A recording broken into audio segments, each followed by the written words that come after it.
విదేశాల్లో చదవాలనుకుంటున్నారా? అయితే విదేశ్ కన్సల్ట్ ని సంప్రదించండి.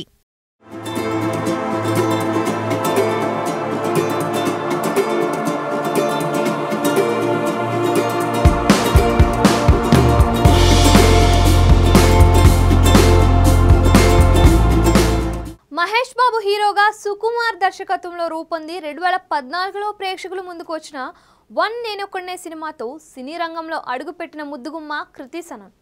తెలుగులో ఈమెకి మొదటి సినిమాతోనే నిరాశ ఎదురైంది. ఆ తర్వాత చేసిన తెలుగు సినిమాలు కూడా ఆశించిన స్థాయిలో విజయాలను సొంతం చేసుకోలేకపోయాయి. దాంతో ఈమె కెరీర్లో ఎదగడం కష్టమే అనే అభిప్రాయంను చాలామంది వ్యక్తం చేశారు. కానీ అనూహ్యంగా బాలీవుడ్ నుంచి అమ్మడికి మంచి ఆఫర్స్ వచ్చాయి. కెరీర్ ఆరంభంలో చిన్న చిన్న హిందీ సినిమాల్లో నటించడం, ఈమె ప్రస్తుతం బాలీవుడ్లో స్టార్స్కి మోస్ట్ వాంటెడ్ హీరోయిన్గా వరుసగా సినిమాలు చేస్తుంది. కృతి సనన్ సినీ రంగ ప్రవేశం చేసి 10 ఏళ్లు పూర్తి చేసుకుంది.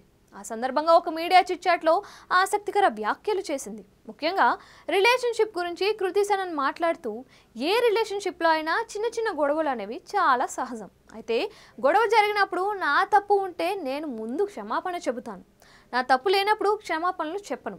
అయితే ఏదో ఒక విధంగా గొడవను పరిష్కరించుకుంటాను, అంతే తప్ప గొడవను మళ్ళీ మళ్ళీ పెద్దగా అయ్యే విధంగా పెంచుకోను. ఏ సమస్య అయినా అలాగే వదిలేస్తే పెద్దది అవుతుంది. అందుకే ఏదో ఒక విధంగా సమస్యను పరిష్కరించుకొని రిలేషన్షిప్ను కొనసాగించాలని భావిస్తాను. ప్రతి చిన్న విషయానికి కన్నీళ్లు పెట్టుకోను. అయితే ఎవరితో అయినా గొడవ పడితే కోపంతో నాకు కన్నీళ్లు వస్తాయి. నా బాధ కన్నీళ్ల రూపంలో బయటకు వచ్చేస్తుంది. సినిమా అంటే నాకు చాలా ఇష్టం.